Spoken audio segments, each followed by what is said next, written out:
Welcome back, everyone. This is video 3 of the sound therapy module. This video, we're going to talk exclusively about each of the 7 chakras, and then we'll do one more about the 5 that's above, so we can connect with spirit on a more deep level, and a little bit of this and that, and then we'll have the meditations on them.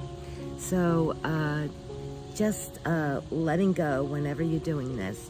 I want you to close your eyes and breathe, and just listening to the sound. I'm going to bring it closer, and listening to the sound of the bell, and enjoy its resonating clarity.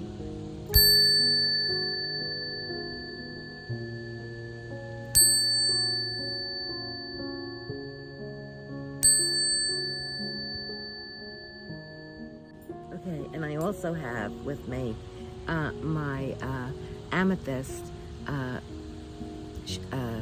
shell, my amethyst gem that I got very special. I picked this out of tons of them in the amount I could afford, and it's beautiful, and it's for clarity amethyst and the third eye chakra. So we have extra energy coming out over to you with me, and we can go forward with, oh, there's butterflies here. I'm at the park with butterflies, and that sound is annoying. He's backing up his little golf cart.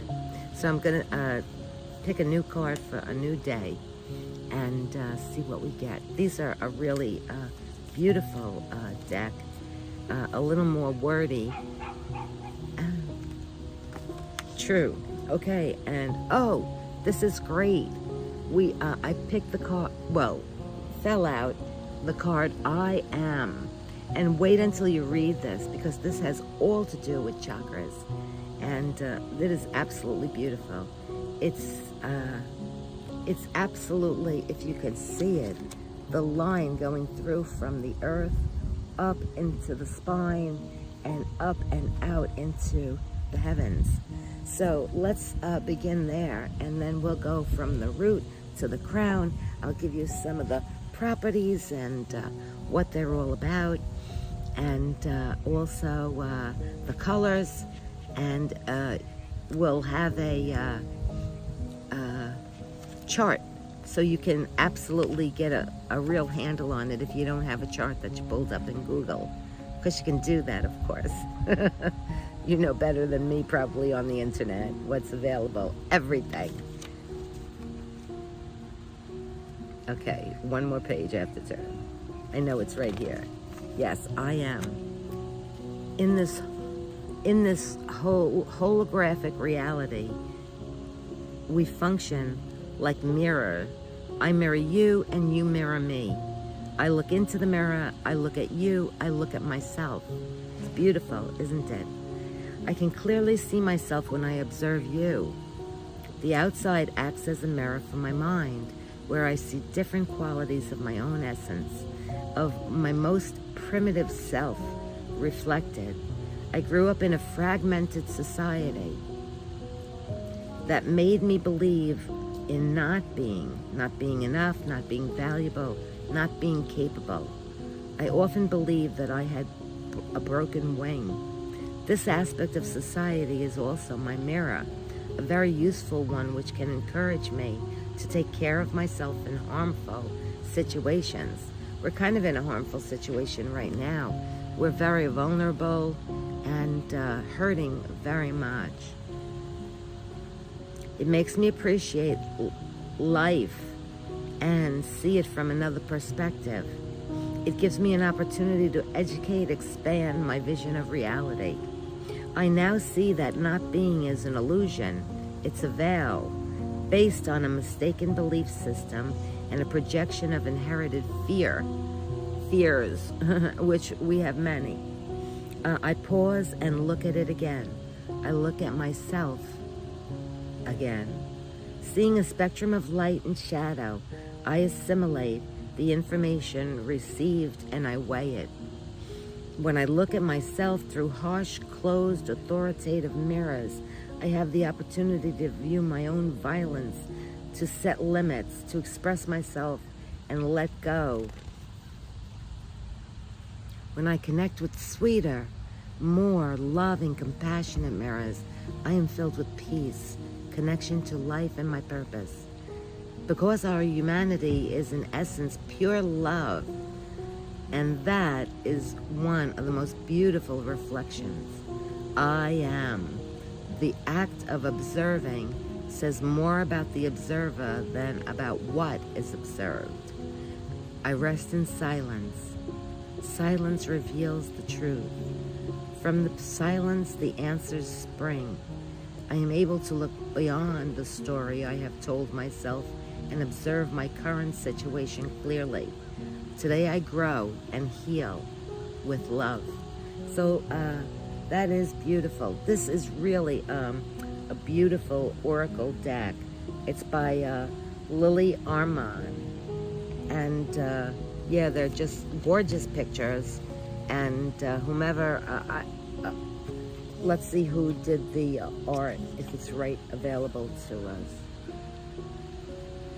Spiral Oracle deck. Oh, writings, illustrations, and paintings by Lillian Acuna Bozo. Editing, Francesco Pico and Howard Cookie. Translation, Rakib Amin, Andrew Muller, Ray Smith, Alice Forrest, and Samuel James Early. Layout and design, Carolina Silva Riesco. Okay, it's a beautiful deck. Really it is. By Lily Acuna. Okay, so here we go. We're gonna, you might want to take notes on this just to briefly catch some of the information. Now, when I ground, I do, I call my, I like, I don't know if this is, anybody else does it, but I put our chakra, our round chakra, lotus-shaped chakra, in like a diamond shape. So it's encased and protected in a beautiful silver or gold or white edge of a diamond. And then we have the round chakra lotus, and they're encased beautifully for protection of us. And yet it's transparent, so it flows so that chakra energy can be released. But that's me. You know, it doesn't say anything about that. That's what I do. So you might want to do it, you might want to not do it.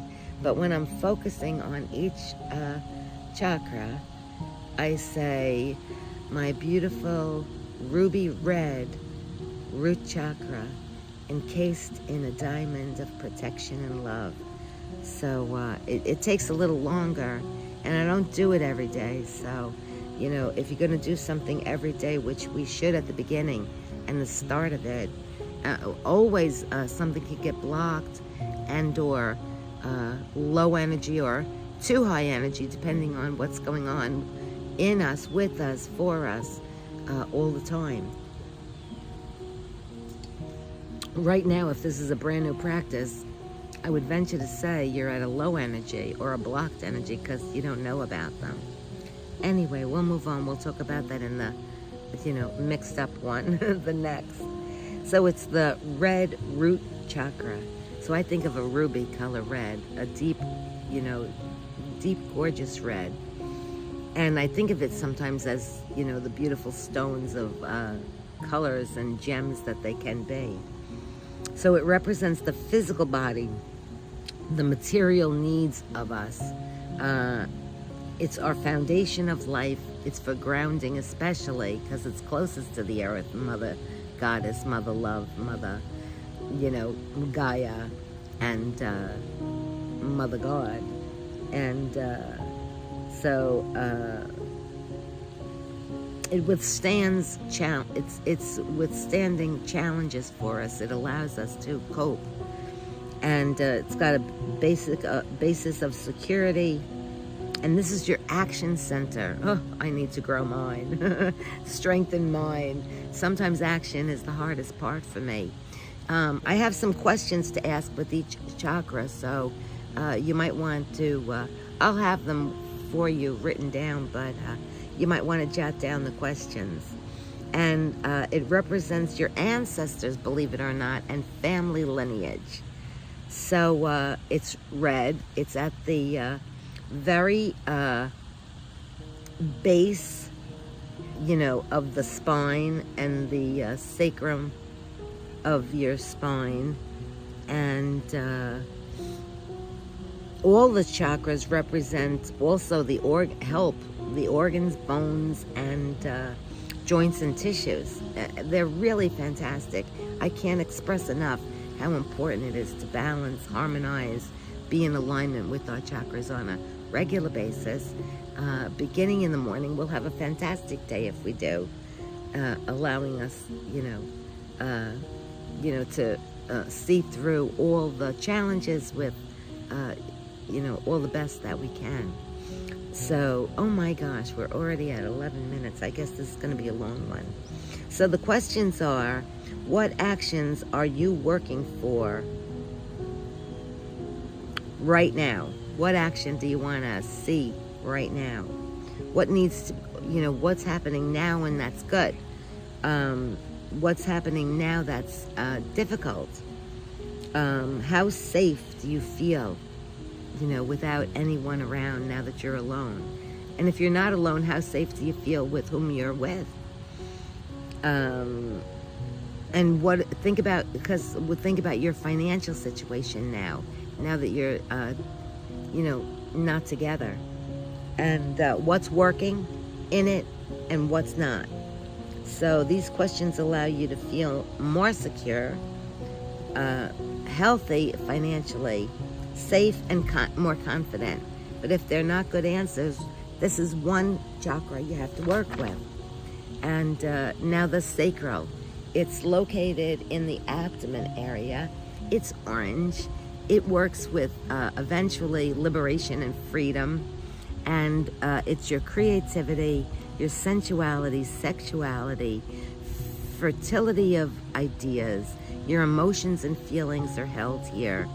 So that's basically it. It's orange. Right now I can't think of the orange stone, but there's plenty of orange-colored gems and stones, so you'll have to look it up or I'll supply it for you. And the questions we want to ask is, do I feel jealous? How is my emotional health now in the divorced state?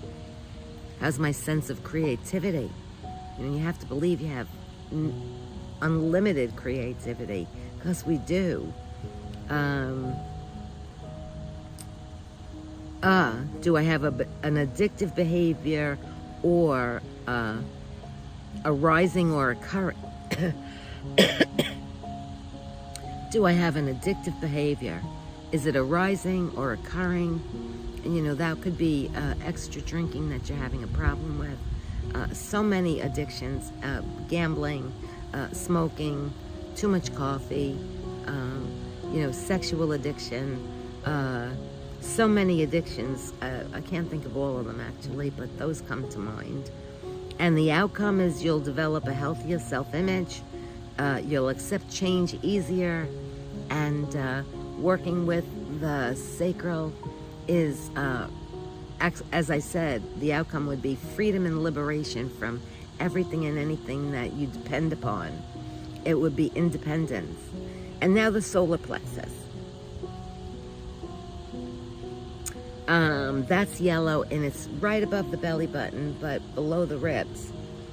And I like to think of it as a beautiful flower, and a chrome yellow.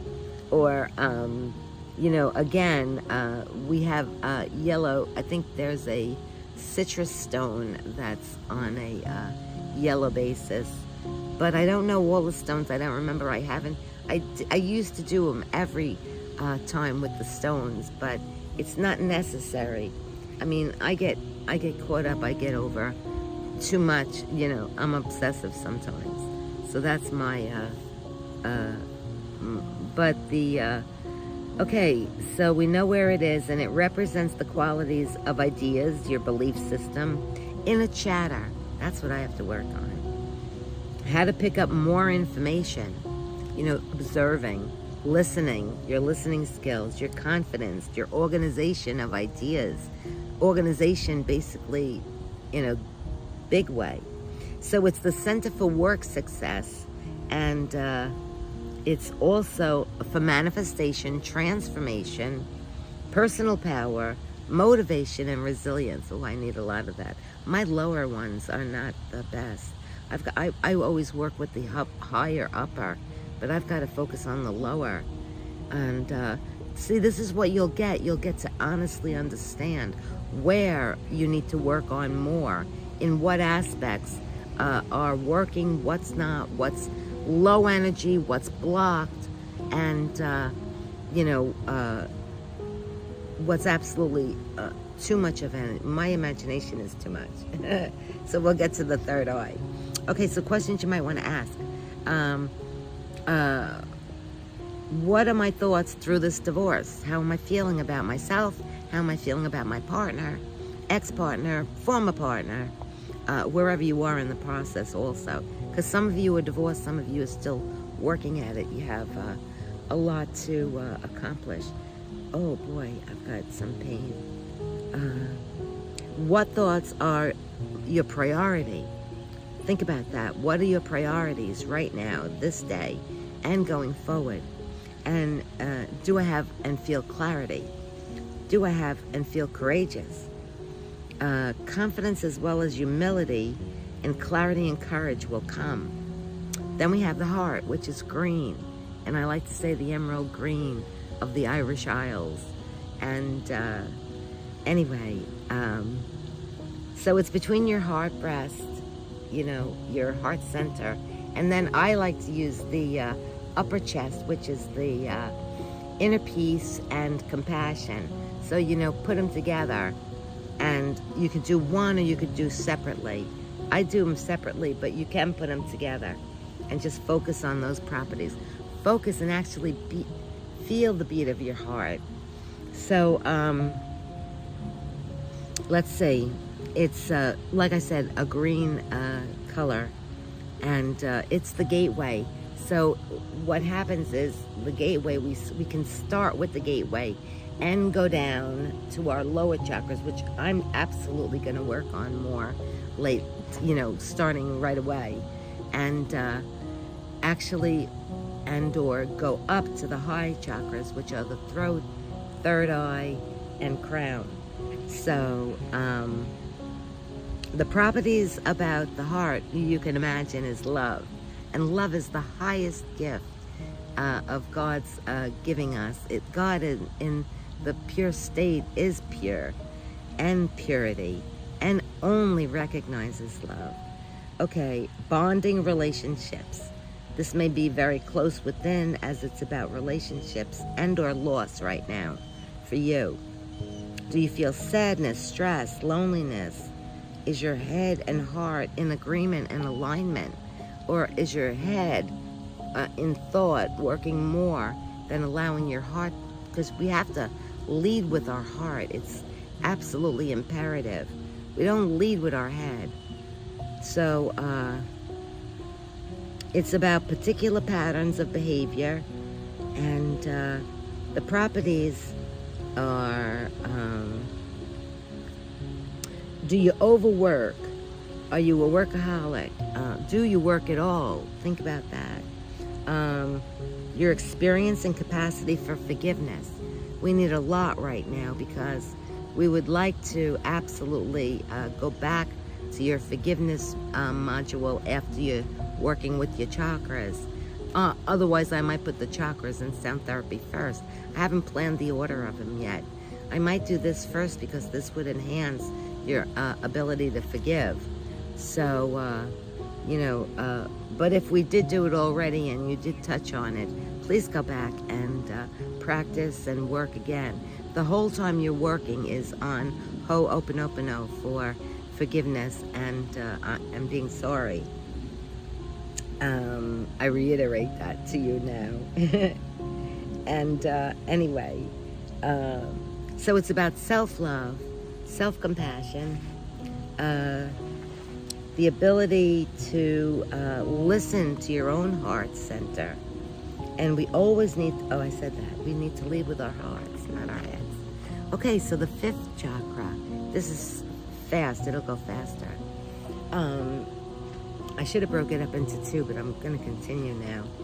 It's a throat chakra. It's blue. I like to think of it as aquamarine. And it's and it affects the upper shoulders as well. So it's like the diamond, here, if we want to put it in a diamond shape, but it's round. That's why I thought about doing everything in a diamond. So the throat chakra is your expression, and it's about healing guidance and our guides. It's a higher being. It's also about the center for clairaudience when we hear, and it's about speech, singing, and thinking also, kinda. It's the think center too, because what we think, we say. What we think, we sing. We have to know the words. And, it's basically about, these higher chakras are really important too, but, you may want to focus on 3 at a time. Well, always with the heart, because that's the gateway. You understand the center of going up or going down. So, okay, so ask your questions. Do I feel comfortable expressing my thoughts and asking for the help I need? Or can you easily make decisions? So that's a portion of it. And am I over communicating too impulsively with too much expression, or highly critical of myself or others? So these are one of the places you'll find to express your free speech and your truth and authority and authenticity and transparency. So be mindful. We're going to do one on protection as well, I believe, because it's really important to protect ourselves before going out into anywhere and everywhere. We need protection, and it's very easy with angels, and I do it, and I protect around my house, a radius. All these things are important to do. It's not obsessive, believe me. It's important. So the 3rd eye, or the brow chakra, is right here. And the other, I center my stone right here. And so it's indigo or violet, and it controls the pituitary gland, which is an important gland. I'm a little close to the camera, I apologize. It's a master hormone, the pituitary gland, and it indicates just what your other hormones are doing. So the 3rd eye involves a lot of brain activities, your imagination. It's about self-perception, how you see yourself, and those are all the aspects I got about that. So the properties and aspects about the 3rd eye, but it has definitely to do with thinking and imagination, a lot of the brain. And how do you see yourself now as a divorced woman? In a comparison issue, which, you can compare you 5 years ago, 3 years ago, a year ago, 6 months ago, however long you were prior to the divorce. In comparison, how do you see yourself then and now? And really develop these questions in the, take an afternoon or an evening or, a morning to really delve into going within, really being kind to yourself and doing yourself the biggest favor of some invaluable kind of work that really gives you a reason to understand, who are you? Do you know who you are? Do you know your life purpose? You know, do you feel disengaged and disconnected right now? And we know why on the level sense, but really look deeply. Okay, so then we have the crown chakra. We're near the edge. And okay, so the crown chakra is white. I like to think of it as, you know, golden, silver, also the purple specks. You know, it's the pineal gland, and it's at the center of the brain. You know where they put the little caps on when babies come home? Do they still do that? Anyway, it protects their soft spot. That's where I like to think the actual spot of connection, where spirit seeps in. And it's true. That's for me. I mean, I'm a little kooky, but and it's the neuroendocrine organ. It allows us mystical experiences. Yes, they happen. It's the production of many hormones needed and necessary for balanced moods and a restful sleep. Restful sleep is so restorative.